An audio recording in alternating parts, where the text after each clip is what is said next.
have some time to look at questions 1 to 4.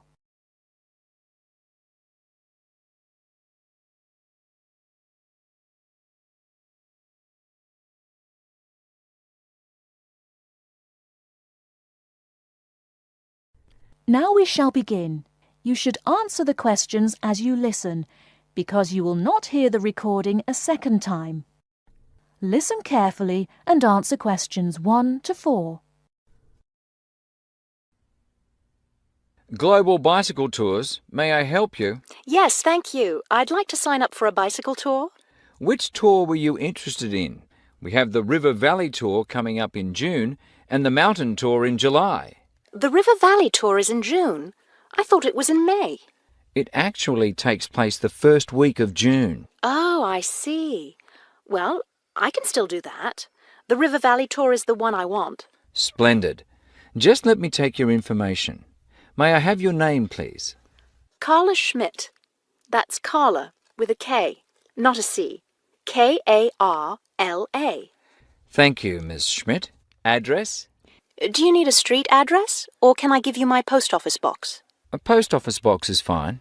It's P.O. Box 257, Manchester. Thank you. OK, next. Will you be bringing your own bicycle, or do you want to rent one from us? I'll bring my own. Excellent. Now, we provide all the meals, so we need to know if you have any dietary restrictions. I don't think so. What do you mean? I mean, if there's any food you can't eat. Some people have food allergies or are vegetarian or have to avoid dairy products, things like that. Oh, I see. Well, yes, I'm a vegetarian. I never eat meat.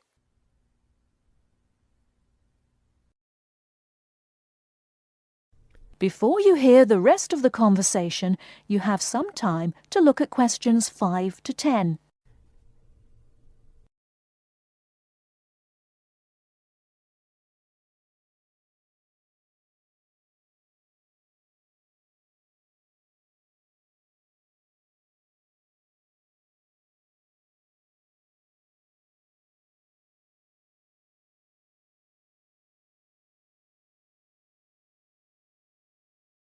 Now listen and answer questions 5 to 10.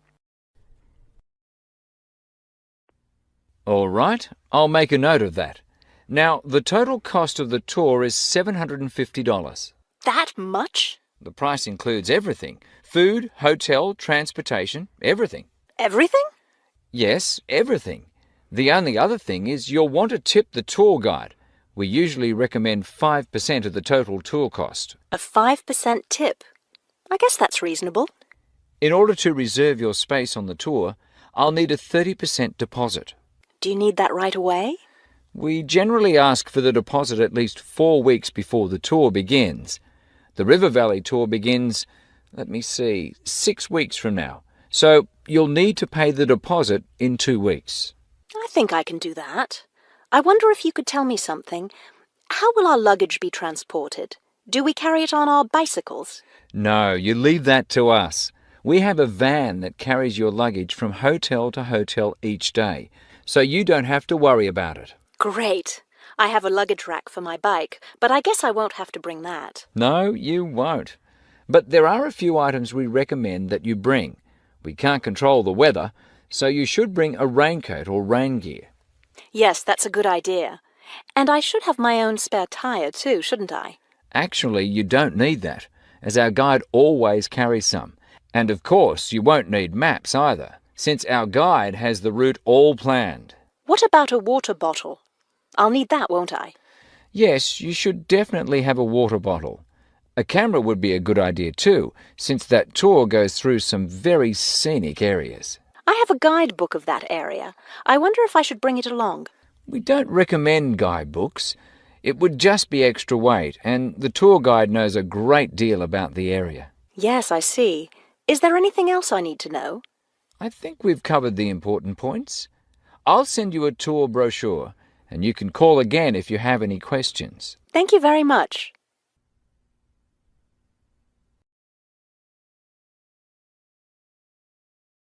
That is the end of part 1. You now have half a minute to check your answers.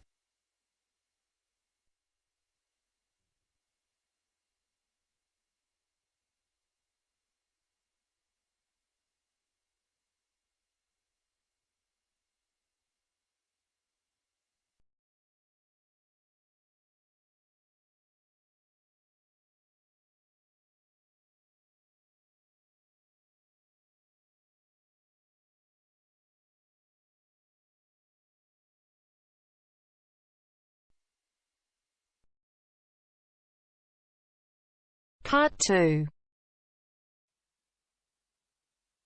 You will hear the head teacher of a school giving a talk to parents about some new classrooms. First, you have some time to look at questions 11 to 14.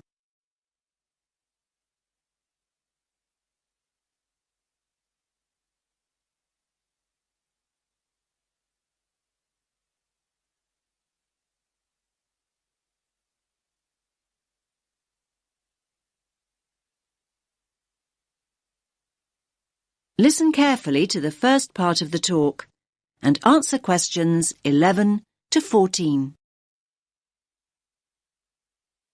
Good evening, everyone, and thanks for making it along. I know how busy you all are with term coming to an end. As you know, the aim of this meeting is to show you the plans we've got to add 2 new classrooms and how that will affect the playground. Now, I've heard that quite a few of you are worried that there'll be hardly any playground left, but I want to reassure you that that's not the case at all. I think there's been quite a lot of uninformed talk going on, and people have started worrying unduly. I certainly hope I can dispel any of your concerns this evening. Firstly, I have a plan of what the school should look like, which I'll project onto the screen. The school governors and the developers want to hear your feedback before making final decisions. Your feedback's very important. When I've gone through the plan with you, you can ask questions and we'll discuss those queries in detail. There'll be plenty of time to tell us what you think over the coming weeks. And once the plans are a little more developed, they'll be available online. There'll be a weekly update, and once the actual construction begins, you'll be able to check progress as it happens. Personally, I'm very happy with where we've got to.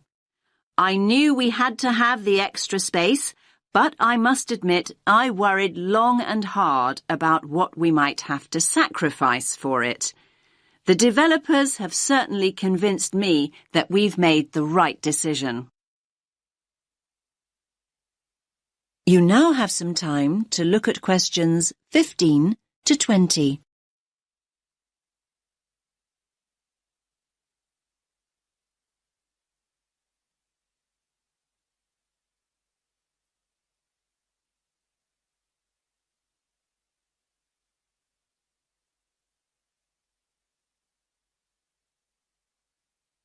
Now listen to the rest of the talk and answer questions 15 to 20. Right, can everyone see the plan now? Good. Let's start at the Balfour Road entrance, since that's where most of you come and go from. The Farley Road entrance and lower playground won't be affected at all. Now, as you come into the top playground, the 2 new classrooms will be on the right. There'll be a new gate, and the steps down will be rebuilt. There'll be a ramp for disabled visitors too. On the plan here, only the parts of the building affected by the plans are shown. I'll explain why the hall is marked on later. So, as I said, the new classrooms will be to the right of the entrance and, as you can see, will take up very little of the playground space. We feel the Year 6 children need their own area away from the younger children. So, this one on the left of the 2 rooms will be the new Year 6 classroom. As you can see, there's no direct entrance from the playground. The plan is to include a small entrance area here from the playground for coats and boots and so on. Entrance to the classroom will be from that area. There'll also be an additional entrance to the hall from this cloakroom, so children will be able to get to the hall from 2 different directions, from inside the main building and from the new entrance area. I hope that's clear. Now, as you all know, the hall doubles up as the cafeteria at lunchtime. One of the rumours I heard was that we're planning to dispense with the cafeteria and open up a snack bar. I can categorically state that replacing healthy school meals with a snack bar is not remotely in our thoughts. The other new classroom, that's the one with the playground entrance here, is going to be an exciting new venture for us. That's because its principal use will be for the preschool and after-school clubs. More and more parents want that facility outside school hours, and we need a dedicated space to run these activities. I think there were also worries about the nursery school, though I'm not really sure why, to be honest with you. I can tell you now that the whole area on the other side of the main school building will be totally unaffected. The nursery will continue operating as it does now. There will be a couple of smaller constructions, modernisation work really, down here on the other side of the top playground. Cycling into school is getting more and more popular, so we're replacing the old bike sheds with a brand new bicycle bay. There'll be space for 60 bikes. The children's toilets will also be modernised, and the children will be able to enter them from inside the school building rather than from the playground as they do now. There'll be brand new staff toilets in that part of the building too, I'm pleased to say. So, I hope that's at least started to allay a few fears. Take a few minutes to look at the plan that I'll get out of the way. Then I'll answer a few questions if you have any. Does that make sense to you?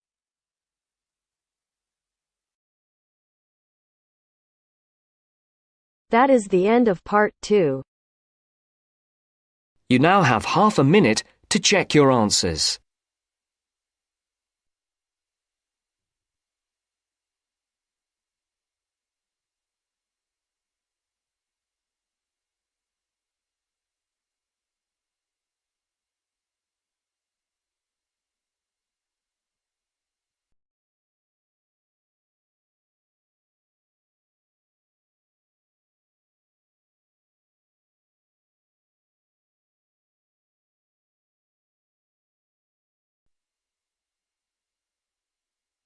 Now turns to part 3. Part 3. Maria is a student at university. She has handed the first draft of an essay to her tutor. The tutor has read it, and now they are discussing ways the essay can be improved. First, you have some time to look at questions 21 to 25.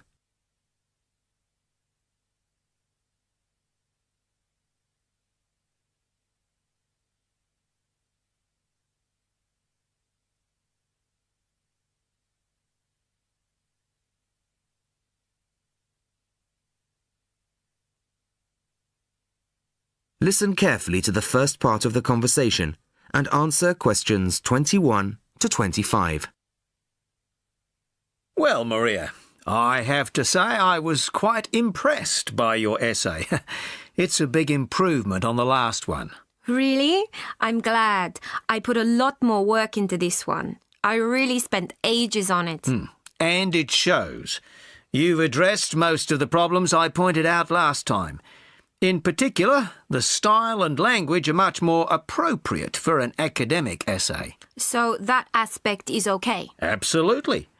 If you carry on like this, you shouldn't have any significant problems in that department. That's a relief. I've been quite worried about that, although I've been reading a lot of other essays to try to get the right style. Well, I'd say you've been successful. There are just one or two minor things you could look at. Your punctuation's quite basic. It's really just full stops and commas. And parentheses. Brackets? Yes, brackets if you prefer. In academic writing, these are best used only occasionally, if at all. You use them rather too often. Okay, I see. And I'm sorry to mention it, but your spelling. I know. But I'm working on a foreign computer. The spell checker doesn't work for English. Are you sure? Have you tried changing the setting to English? No, I haven't. Well, I should see if that's possible. I haven't marked you down this time, but, well, some of my colleagues are a bit old-fashioned about spelling. I'd try to get that sorted out if I were you. Okay, I understand. I'll try to change the setting. Before you hear the rest of the conversation, you have some time to look at questions 26 to 30.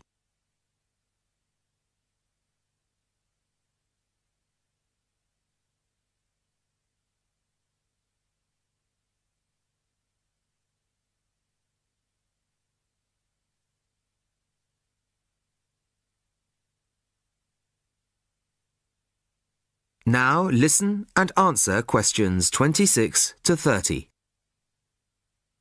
The only major problem I have with the content of your essay is the introduction. The introduction should, well, introduce the theme of the essay. You've put some of the most important points there. For example, this bit. The statistics about the growth of railways in the 1850s. That really should go in the main body of the essay. And so should this paragraph about changes in patterns of employment. In general, I'd say your introductory section should be no more than half as long as it is at the moment. Okay. And I should move those points forward? Precisely. And going back to the railways, they're one of the most significant factors for change in this period. But apart from those statistics in the introduction, you only briefly mention them. I'd like to see a lot more on that, and the influence the expansion of the railways had on patterns of social and economic behaviour. You mean how with the railways people could travel to find work and could meet people from other areas? Exactly. Then in the midsection, well, it's not a big thing, but this quotation from the Times. You think it's too long? Well, you said it. I couldn't think of a way to shorten it. Do you think it's really necessary? You mean I could just get rid of it? Yes. You've already made the point and backed it up with other evidence. The quotation's redundant, really. Okay, well, that'll be easy. There were various other minor points, which I've noted in the margins. You can look at those later. But moving forward to the end here, I wasn't quite sure what this meant. The final paragraph? Yes. Are you saying that, on the whole, the changes of the mid-19th century tended to improve the lives of ordinary people or not? It's not very clear. It's not? No, it isn't. I'd add a few lines clarifying your position. Okay. When do you want the final draft? No, the end of term will be fine. But there was just one other thing, the bibliography. Did you really read all these books? No. Just the books you actually consulted will be fine. You don't need to include everything ever published on the subject. Right, okay. Thanks. Bye. Goodbye.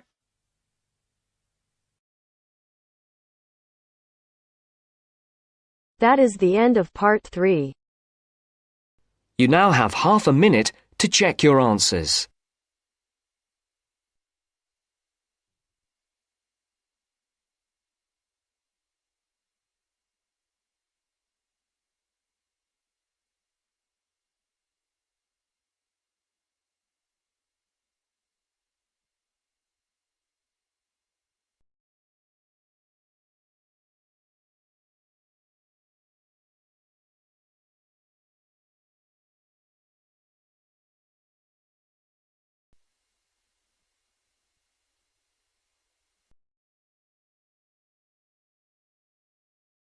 Now turns to part 4. Part 4. You will hear the first part of one lecture, in a series of lectures about environmental issues. First, you have some time to look at questions 31 to 40.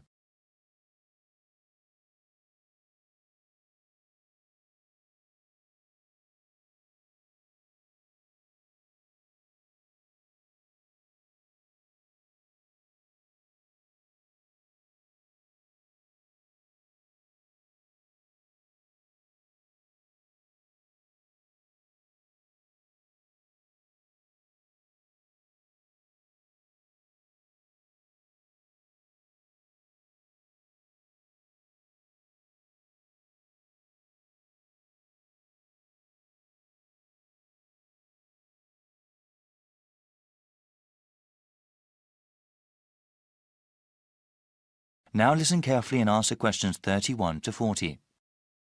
In this lecture series, we have been looking at the most pressing environmental issues that the world faces. One of those issues, global warming, has become very fashionable to talk about in the past decade. Though I'm not trying to diminish its importance as a problem, it must be understood that the effects of an increasingly warm planet will not be seen for many more decades. One problem affecting the lives of people right now is the scarcity of water. The need for fresh water will only increase as the world's population grows, especially in developing countries. In the future, changing weather patterns that come with global warming will only make the problem worse. People need water to drink, cook food, shower and wash clothes. Most of the planet is covered with water, but unfortunately only a tiny percentage of it is fit for human use. Of all the water in the world, less than 3% is fresh water. More than 2/3 of that remaining percentage is locked up in glaciers in Greenland, Antarctica and elsewhere, also unavailable for human use. The water vital for life comes from lakes, rivers, underground aquifers, rain and snow. This surface water, groundwater and precipitation is not disturbed equally across the Earth's surface. For example, Canada, which has about 0.5% of the world's people, contains about 10% of the world's readily available fresh water. Brazil makes up about 3% of the world's population, but within its borders contain nearly 12% of the world's freshwater resources. As the economies of developing countries grow, the need for fresh water also grows. One example of this has to do with the production of meat. In some countries, the demand for beef increases when people earn more money. However, raising cattle is incredibly water-intensive, requiring about 15 tons of water for 1 kilogram of grain-fed beef.